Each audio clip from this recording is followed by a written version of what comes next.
Nah, sekarang pertanyaan saya adalah, apakah tindakan para tersangka tersebut adalah mengunggah, menafsirkan, atau membandingkan ijazah yang sudah beredar di publik dengan menggunakan metode ilmiah, atau tindakan para tersangka itu melakukan perubahan, mengedit, menambahkan atau mengurangi sesuatu atau apapun yang terdapat dalam dokumen ijazah tersebut. Kalau yang B, yang terakhir yang saya baca, maka mereka bisa dikenakan pasal 32 dan 35 kalau bisa dibuktikan perbuatannya. Tapi kalau tidak bisa dibuktikan perbuatannya, hanya sekedar melakukan mengunggah, menafsirkan, membandingkan, kemudian menggunakan metode ilmiah, maka dia tidak bersentuhan dengan pasal 32 dan 35. Nah, kemudian Bang Karni, saya juga ingin menyampaikan satu hal. Mohon izin Pak Arianto, saya kalau Bapak berkenan saya diskusi dengan Bapak. Tadi Bapak mengatakan ada pemeriksaan ke UGM ijazah tersebut. Apakah dibawa ijazah asli Pak Jokowi ke UGM? Kan tadi Bapak mengatakan, saya mendengar, saya mencatat, tapi mungkin saya salah mencatat. Ada pemeriksaan ke UGM yang dilakukan oleh penyidik untuk melihat ijazah Pak itu asli apa tidak?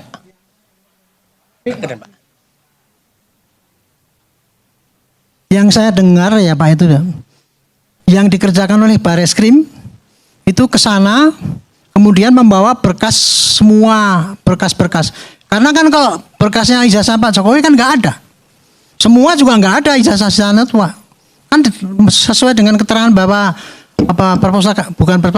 penguasa UGM itu. Kalau sekarang itu ijazahnya di sana pasti sudah tidak ada kan, Pak, udah dibawa masing-masing. Jadi ijazah Pak Jokowi itu yang asli ada di Pak Jokowi sebenarnya?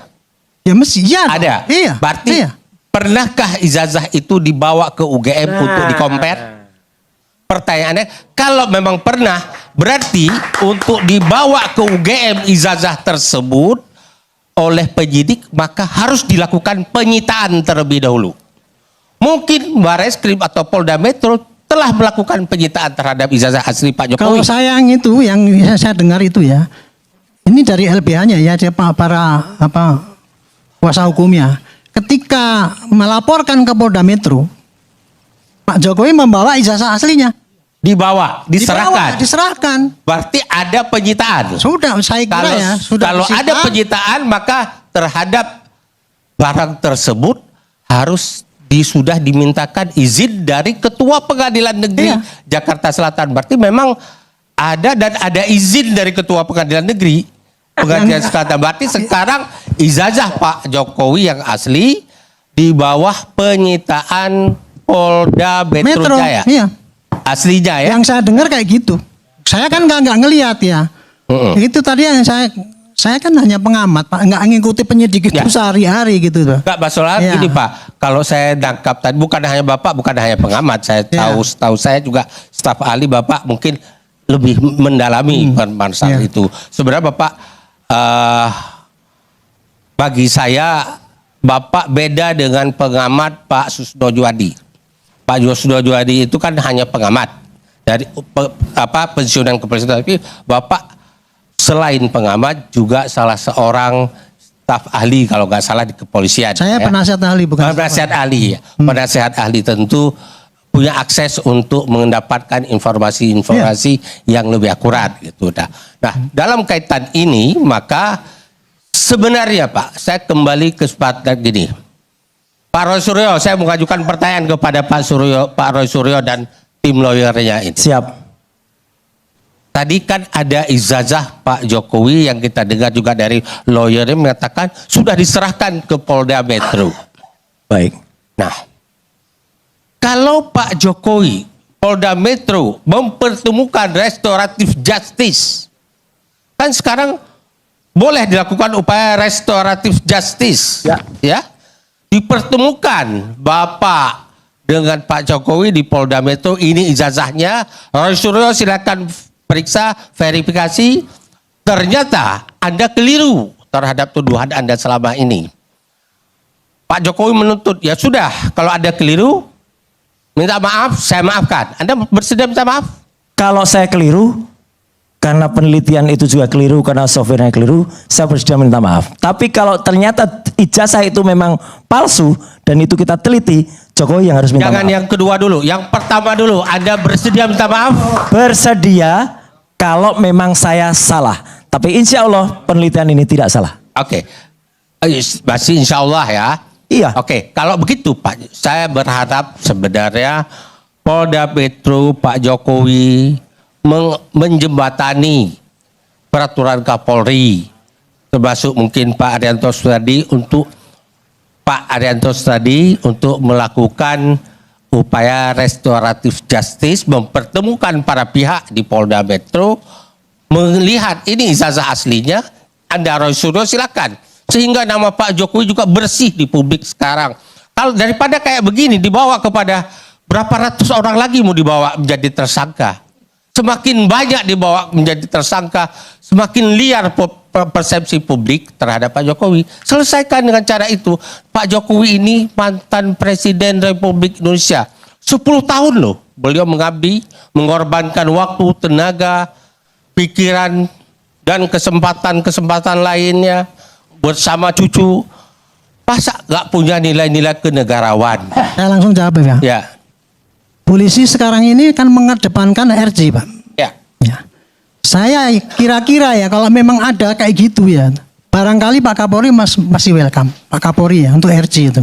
Tapi sekarang kan kuncinya kepada Pak Jokowi. Nah, mumpung ada anunya Pak Jokowi ini, mestinya dia yang merayu lah katanya gitu. Kalau saya selalu berharap Pak Jokowi itu sebagai negarawan. Ya. 2 periode beliau jadi presiden. Jadi terima kasih Pak, Bapak memberikan saran yang bagus sekali ya. Dan saya ingin jawab yang tadi yang sebelumnya. Saya ingin menjawab tadi bahwa kita itu menegakkan hukum itu jangan sampai istilahnya Bapak tadi katakan jangan ngawur gitu ya. Ya. Saya ini sebagai penyidik Bapak tahulah.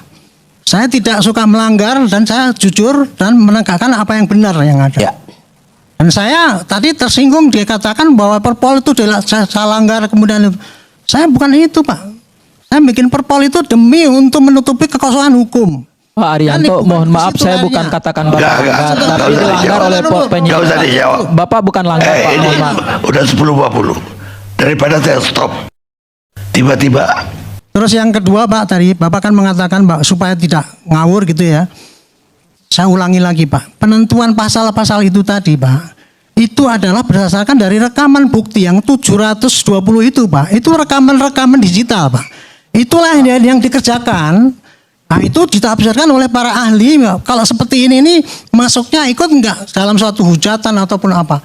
Itu Pak. Jadi barang buktinya itu lengkap sudah ada gitu. Nah kalau seandainya itu ternyata itu salah penafsiran pasal, itu kan bisa mengajukan gugatan di pra peradilan atau nanti dipembuktikan sehingga nanti tidak terbukti. Itu Pak, maksud saya hanya ini semangat saya Pak. Hanya memberikan pada publik ini loh yang kejadian yang sesungguhnya terjadi itu gini. Demi Tuhan Pak, saya tidak membela Pak Jokowi Pak. Saya nggak ada urusan apa-apa dengan Pak Jokowi. Ya, saya percaya Dan Pak saya Nasrullah. menegakkan hukum ini demi kebenaran dan jangan sampai kemudian kok hukum masuk seperti itu kita nggak lakukan perbaikan kan nggak baik. Ya, Pak Nasrullah, Kira-kira gitu, Pak, saya percaya kok Pak Arianto insya Allah mau. Pak Arianto rapat dengan dengan para tim termul aja, rapat sendiri mereka aja, Pak Arianto datang kok. Izin Dato Karni bisa Iya, Pak Arianto datang. Ya, oke teman-teman, kembali lagi bersama saya di channel ini. Kita akan menyaksikan sebuah cuplikan video yang sangat-sangat cukup menarik. Nah, atau teman-teman di video sebelumnya kita sudah memahami mengenai tentang isi di video ini. Nah, di sini memang kebohongannya itu ada batasnya, tapi kebenaran kekal abadi untuk selama-lamanya. Nah, demi membela kebenaran ini, jangan bela kesalahan atau kejahatan, nanti aja menunggumu kepercayaan itu. Nah, tidak usah damai-damai, lanjutkan di pengadilan saja. Nah, di sini kebenarannya keadilan akan mencari jualan sendiri, bangkai disimpan akan tercium nantinya, ingat akan kena kepada Anda termulung-mulung.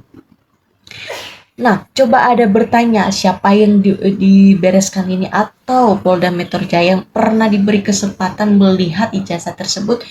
Nah, mungkin polisi bukan pendukungnya meminta sebagai saksi bawaan dan disumpah bila masuk di pengadilan.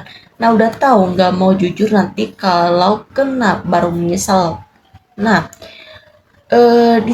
dituntutkan saja jasa yang ternyata tidak terbukti, maka nama terdakwanya harus direhabilitas dan di negara harus memberi ganti rugi jika Indonesia negara hukum dan demokrasi ini. Nah, kalau asli sih tentunya tidak akan kebanyakan drama, apalagi sampai mengeluarkan banyak biaya. Nah, seharusnya sih pengadilan ijazahnya atau hakim menegakkan kepada Jokowi untuk menunjukkan ijazah yang aslinya, jangan apalagi di scan dan fotokopinya yang ditampilkan di depan persidangan. Sebagai rakyat merasa heran, kenapa sih masalah seperti ini kok bertele-tele dan tidak transparansi dan di depan umum. Nah, untuk penegak hukumnya kepolisian jasa ini, hakim akan dibayar di PK pajak rakyat, ditunjukkan dong kinerjanya, jangan seenaknya saja. Nah, di sini mencari rezeki untuk anak istrinya, sekolahnya tinggi, titelnya banyak dan benar. Bila tidak ada pun digunakan sekolah tingginya. Nah, kalau tidak selak batinnya, Pak Hayanto berat ke Pak Jokowi ini untuk kalau jujur dalam laut bisa diduga isi hati orang. Siapa tahu yang hanya hatinya bersih siapa saja yang menjadi Sigasana gitu, kok tidak takut, coba renung sesudah berdoa ini. Kalau memang punya ijazahnya, tinggal ditunjukkan saja. Ada masalah saja dulu, kalau kini malah orang berbicara, kenakan pelanggaran hukumnya. Nah, nanti penasihat itu pasti akan malu semalu-malunya karena sekarang masih ngotot banget di kayak lihat betul aslinya. Nah, kalau menurut saya sih yang kurang paham hukumnya itu menghimbau dan berharap Pak Jokowi agar dengan sukarela, dengan senang hati bersedia untuk memperlihatkan tentang ijazahnya ke publik agar diduga ijazah palsu itu segera diselesaikan. Tidak ada lagi keributan diduga ijazah palsu di masyarakat, damai selalu. Nah, memang sih ternaknya Jokowi membela ijazah palsunya Jokowi dengan segala cara, padahal mereka juga belum tentu tahu benar ada yang bahwa Jokowi memiliki ijazah UGM. Nah, karena selama ini Jokowi tidak pernah menunjukkan ijazah tersebut di Baris Krimnya dan Polda Metro Jaya pun tidak pernah menunjukkan ijazahnya aslinya di depan publik maupun di depan rakyat Indonesia. Jika katanya tidak bisa jadikan bukti, benar pastinya jika ijazah palsu terbukti Jokowi harus diproses hukum. Nah, Arianto ini orang yang tidak netral. Akhirnya apa jika tidak ternak Jokowi sudah tua tapi butanakan kebenaran Jokowi ini. Nah, yang harusnya sadarlah minta maaf sebagai ke presiden. Apa ruginya menunjukkan ijazah UGM-nya? Nah, siapapun orang yang bela salah pasti besok akan menerima. Nah, Pak Haryanto ini, kamu ini kelihatannya bingung dan sudah kelihatan kamu sebagai penuduh Jokowi saja. Nah, di negara Indonesia ini siapa yang kuat dan memang walaupun bersalah perbuatannya lebih baik atau buruk harus diberani bertanggung jawab atas perbuatannya. Intinya saja sih meminta maaf dan pengampunan hukum atas pelakuannya kejahatan. Buatnya berbuat baik pasti akan tenang menyampaikan tanggung jawabnya. Nah, sengaja sih diperlihatkan di Jokowi dan Tremolo ini yang lambatnya akan memenjarakan orang yang di sisinya lain Jokowi akan berlindung di balik hukum dengan harapan. Nah, Pak Roy Suryo Mulyo ini berani tentang menatap para penjilat rusak ini negeri ini. Nah, aparat ini sudah bekerja sama antara lembaganya kepolisian kerja sana dan pengadilan, mana ada tersangka bisa dibebaskan walaupun benar ada yang tersangka diinstruksi, dikelakan dan namanya tercemara. kasus-kasus bisa menangkap oleh tersangka walaupun tidak pernah melakukan itu sudah rekayasa. Nah, kami sebagai masyarakat Indonesia tercinta ini memang kejujurannya, cinta keadilan, cinta kedamaian. Kalau kami amati sekarang, inilah banyak pejabat-pejabat yang pintar tapi gak ngerti sama sekali istilah perkataan orang Jawa. Ingat, wahai para pejabat yang gak jujur, Anda mendekati aja akan tersiksa bahkan kelak. Nah, sungguh menakjubkan aja, inilah ijazah istimewa yang bisa menghantarkan menuju penginapan nih. Nah, ini soal moralnya kejujuran seorang mantan presiden yang bertanyakannya sekalau asli tidak mungkin berlarut-larut sampai bertahun-tahun. Pak Arianto ini nggak ngaku jujur, namun faktanya dia memalsukan laporan harta kekayaan kepada KPK ini. Nah, dengan banyak yang bencana alamnya akhirnya ini banyak terjadi di negara kita, penyebab antara lain karena banyakan kebohongan dan tidak jujur di antara masyarakat ini. Nah, yang gini aja pantesan dinasihati jadinya kacau-kacau semuanya. Penasihat ahli kepolisian tidak netral kelihatannya kepada Pak Jokowi. Nah, demi ikut dan hormatilah proses hukum yang sudah berjalan. Pada akhirnya rakyat pasti tahu mana yang benar dan mana yang salah dengan adanya keputusan di pengadilan nanti. Jadi sebagai sesama anak bangsa tidak usah membangun narasi asli. Nah, polisi ini sekarang gak percaya masyarakat. Ingat, suatu ketika rakyat akan bersatu untuk menghancurkan. Kenapa prater mulut? Tidak bilang melihat, pasti bilang saya dengar. Nah, tinggal ditunjukkan aja ijazahnya saja. Wahai Tuan Jokowi, ingat ada pengadilan. Lebih teliti. Khusus buat termulu, saya mendengar, saya melihat dan melihat akurat mana Pak Rianto ini. Nah, termulu ini tuh berharap dengan membela Mulyono barangkali bisa lancar ngomongnya, nggak bertele-tele juga. Nah, Arianto itu si ini bukan saja penasihat ahli kepolisian. Para Arianto sudah terna Joko Widodo. Para Arianto tadi ini penasehat ini apa hukum benar-benar ini cerdas, jujur hukum ditegakkan di Indonesia ini. Nah, oke teman-teman, sekian dari penjelasan saya dan jangan lupa komen, subscribe di bawah ini supaya kalian tidak ketinggalan video saya selanjutnya.